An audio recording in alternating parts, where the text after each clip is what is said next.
अगर आप इसे अपने साथ कुछ दिन तक रखें तो इसका असर होगा। आप इसे आजमा सकते हैं। इसका आपके ऊपर फर्क पड़ेगा। आपके स्वास्थ्य, खुशहाली, मानसिक दशा, हर चीज पर फर्क पड़ेगा। देश के कुछ हिस्सों में कुछ लोगों ने किया है। उन्होंने उन सभी पत्तियों और फूलों का संरक्षण करने की कोशिश की है जिन्हें पवित्र माना जाता है। उन्हें पवित्र क्यों माना जाता है? किसी एक फूल को दूसरे से ज्यादा पवित्र क्यों माना जाता है? ये क्या बकवास है? क्या ये किसी तरह का पक्षपात है? देखिए, यहां पर अभी दो पेड़ हैं। ये फूल का पेड़ है और वो क्या है? वो पेड़ अक्सर सड़क के किनारों पर पाया जाता है। मैं नहीं जानता उसे लोग क्या कहते हैं। आपको समय बिताना चाहिए। इन सब चीजों के लिए आपको समय देना होगा। अगर आप इस पेड़ और उस पेड़ के साथ समय बिताते हैं, अगर आप ध्यानशील हो जाते हैं, तो आप देखेंगे कि आप सहज ही इसकी ओर जाएंगे, उसकी ओर नहीं। ऐसा क्यों है? आखिरकार हर चीज धरती से उग रही है।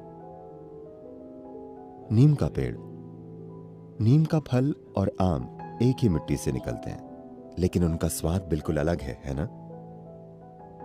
वही मिट्टी, वे यहीं एक दूसरे के पास ही उगे हैं, लेकिन उनका स्वाद बिल्कुल अलग है। तो ये जीवन इस मिट्टी के साथ जो प्रक्रिया करता है और वो जीवन इसी मिट्टी के साथ जो प्रक्रिया करता है, वो अलग अलग होती है। अगर आप इसे एक अलग तरीके से देखना चाहें तो एक कीड़े, एक कीट और आप में और एक दूसरे इंसान में क्या अंतर है? सब वही मिट्टी है, लेकिन फिर भी हम जो इससे बनाते हैं वो अलग अलग है ना? तो हर समाज में इससे फर्क नहीं पड़ता कि आपने कितने तरीकों से समाज और लोगों को बराबर रखने की कोशिश की है। लोग अलग बन जाते हैं। कुछ खास तरह की प्रतिभा के लोग अलग दिखेंगे, कुछ खास तरह की काबिलियत के लोग अलग दिखेंगे। आप उन्हें दबा नहीं सकते, है ना?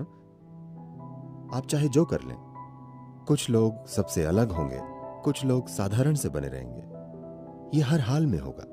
ऐसे ही जीवन के दूसरे रूपों के लिए भी ये सच है। पेड़ों के साथ भी ऐसा ही है। तो जो लोग आध्यात्मिक मार्ग पर हैं, वो लगातार हर संभव तरीकों से सहारा ढूंढते हैं, क्योंकि जब आप एक लंबी यात्रा पर हो, और खासकर अगर वो इलाका आपके लिए अनजान हो, वो इलाका आपके लिए बिल्कुल नया हो, तब आप मार्ग में हर छोटे से छोटे सहारे का इस्तेमाल करना चाहेंगे। आप देखेंगे, अगर आप पहाड़ पर चढ़ रहे हो, अगर आप एवरेस्ट की चढ़ाई कर रहे हो, मान लीजिए आपके पास एक छोटी रस्सी है। आप वो रस्सी खोना नहीं चाहेंगे, आप उसे रखना चाहेंगे, क्योंकि आप नहीं जानते वो छोटी रस्सी कब काम आ जाएगी। अगर आप शहर में हो तो आप उसे फेंक कर जा सकते हैं, लेकिन अगर आप उस तरह के अनजान इलाके में हैं, तब आप रस्सी का एक छोटा टुकड़ा भी नहीं फेंकना चाहेंगे, क्योंकि आप नहीं जानते कि कल ये कैसे काम आएगा। तो जब आप आध्यात्मिक मार्ग पर हैं, तब यही बात लागू होती है, क्योंकि ये एक अनजान इलाका है। लोगों ने हर उस छोटी चीज को पहचाना जो आपके लिए सहायक हो सकती है। तो उन्होंने फूलों, फल और पत्तियों को भी नहीं छोड़ा, वो सभी चीजें जो आपकी सहायता कर सकती हैं। तो ये हमेशा कहा गया कि विल्वा शिव को प्रिय है। उनके लिए सब कुछ एक है, ठीक है? ऐसा नहीं है कि ये शिव को प्रिय है। इसके शिव को प्रिय होने का अर्थ है कि एक तरह से इसके स्पंदन उस तत्व के सबसे ज्यादा करीब हैं जिसे हम शिव कहते हैं। वे निकट हैं, वे उसी दिशा में हैं। ऐसे ही हमने कई चीजें पहचानी हैं, सिर्फ एक खास पत्ती ही नहीं।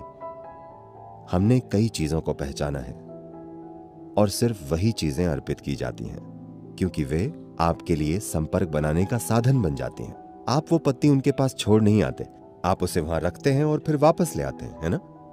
Because this particular leaf has the highest capability. क्योंकि इस पत्ती में उस स्पंदन को सोखने की क्षमता सबसे ज्यादा है, और It's for you to pick it up and go. आपको उसे उठाकर ले आना चाहिए।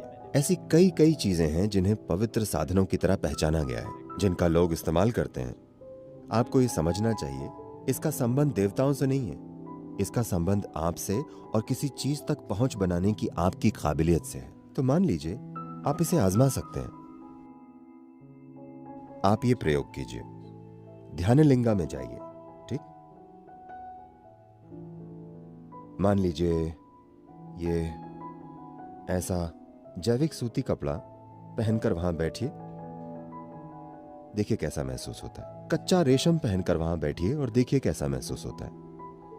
कोई नायलॉन कपड़ा पहनकर वहां बैठिए और देखिए कैसा महसूस होता है। अपने चारों ओर प्लास्टिक लपेटकर वहां जाकर बैठिए और देखिए कैसा महसूस होता है। किसी चीज पर विश्वास मत कीजिए, बस 3-3 दिन आप एक किस्म के कपड़े पहनकर वहां बैठिए और देखिए, अगर आप में थोड़ी संवेदनशीलता है तो आप फर्क जान जाएंगे। फिर आप स्वाभाविक रूप से सही चीज चुनेंगे। तो अहम चीज यह है कि जब आप वहां जाकर बैठते हैं, हर चीज जो आपके पास है वो ऊर्जा सोख कर आपको पोषित करने में मददगार होनी चाहिए। यही मकसद है। तो विल्वा में ऐसी काबिलियत है, अगर आप उसे लिंग पर रखते हैं और फिर उठाते हैं तो ये उस स्पंदन को लंबे समय तक बनाए रख सकता है। ये आपके साथ बने रहते हैं। अगर आप इसे अपने साथ कुछ दिन तक रखें तो इसका असर होगा। आप इसे आजमा सकते हैं।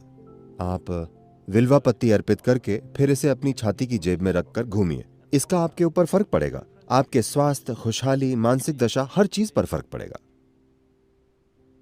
तो लोगों ने इन चीजों को ध्यान देकर ध्यानमय स्थिति में पहचाना। Not, इस जंगल में कई तरह के पेड़ हैं,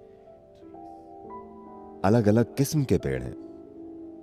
ये पश्चिमी घाट का हिस्सा है। ये धरती पर दूसरा सबसे पुराना पहाड़ है और ये धरती के ट्रॉपिकल क्षेत्रों का सबसे पुराना पहाड़ है इस ग्रह के। तो वनस्पतियों की विविधता की दृष्टि से इस पश्चिमी घाट की कोई बराबरी नहीं है। ये बस एक छोटी सी पट्टी है जो भीतर आ गई है, वरना ये समुद्र के किनारे किनारे ही है। पेड़ों और पत्तियों की इस पूरी विविधता में उन्होंने एक ही पत्ती क्यों चुनी? किसी ने इसे पहचाना और ये सबसे अलग है। आप इसे अनदेखा नहीं कर सकते। आप ये भी आजमा सकते हैं। आप जाकर 10 अलग अलग तरह की पत्तियां तोड़ सकते हैं, उन सबको लिंग के पास रखें और फिर उन सबको साथ ले जाएं और आप अपने पास रखें। आप खुद ही अंतर देखेंगे। इसे देखने के लिए आप में एक खास तरह की संवेदनशीलता होनी चाहिए, लेकिन इसमें कोई शक नहीं है कि जो संवेदनशील हैं वे फर्क महसूस करेंगे। अपनी आंखें बंद करके, अगर उनकी आंखें खुली हैं तो उनमें पक्षपात आ सकता है। आप 10 अलग किस्म की पत्तियों का गुच्छा लें, उनको एक कपड़े में यूं बांध दें ताकि आप उन्हें देख न सकें कि कौन सी पत्ती है। आप उसे वहां रखें, मैं आपके लिए वो पत्ती पहचान लूंगा। दूसरी चीजें हो सकता है मैं ना पहचान पाऊं। आप विल्वा वहां रखिए, मैं बता दूंगा ये विल्वा है। उसके लिए आपको मुझे बुलाने की भी जरूरत नहीं है। आप अपना रुद्राक्ष लीजिए और उसे पकड़िए, वो आपको बता देगा। वो आपसे थोड़ा ज्यादा बुद्धिमान है, पता है।